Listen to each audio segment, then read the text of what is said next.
David, from your film study, what changes? Because did you guys notice? Now, I didn't watch every piece of it. I saw a clip. Alabama sent out practice video of their wide receivers catching passes, but we don't know who was throwing the passes.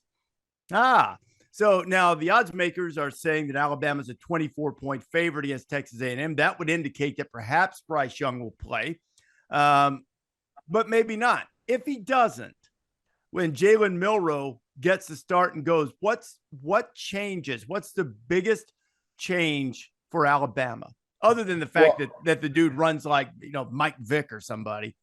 Well, just think Jalen Hurts versus Tua Tagovailoa. That to me is a good comparison, because the offense becomes now predicated on his ability to run zone read. Think about the biggest plays in the ball game from when he took over. He goes 77 on a scramble that was awesome. I mean, gets to the middle of the field, breaks some ankles, goes.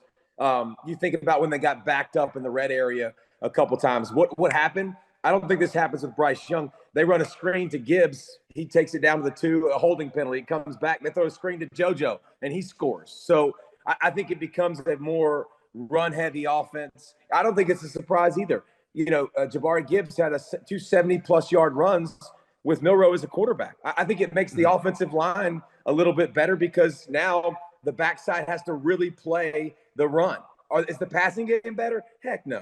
I'm not stupid, okay? The passing game takes a big hit in what they're able to accomplish, but the running game becomes a lot more dangerous. They can do the time of possession thing. They can the 24 with Milroe. Now, listen, you're playing A&M, and they struggle to get forward passes completed in first downs, which is really hard. That's not really good for your team. But I don't think Alabama's as explosive as an offense, especially through the air. But it's very different in how you defend it, and I think the running game would accelerate big time with Milroe. So I'm gonna throw a little quarterback wrinkle in, just to be a bit of a contrarian here. 2 years from now, Ty Simpson and Connor Wigman are going to be the faces of college football. So Ty Simpson is the third-string quarterback at Alabama. His father is the coach at UT Martin.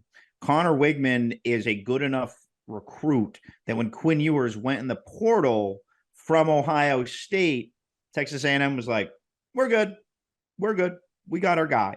So in terms of pure quarterback talent, Connor Wigman is the best quarterback at Texas A&M. Apologies to the Max Johnson bandwagon on the crisp internet Zoom on my screen in front of me. And Ty Simpson certainly is not better than Bryce Young, but is probably the face of Alabama future, just in terms of long term. He's as highly regarded a quarterback recruit as Nick Saban has got there. So just if that game gets weird on Saturday, which when you're dealing with, you have two unknowns starting, potentially starting a quarterback, right? So just those are interesting names for now, for the future, but maybe for a cameo on Saturday. If Jalen Milroe, if they need to throw the ball, and that is not what Jalen Milroe is best at in terms of downfield passing. Now, he's obviously anyone who flipped on the Arkansas game can see his skill set, and it's a high-end skill set.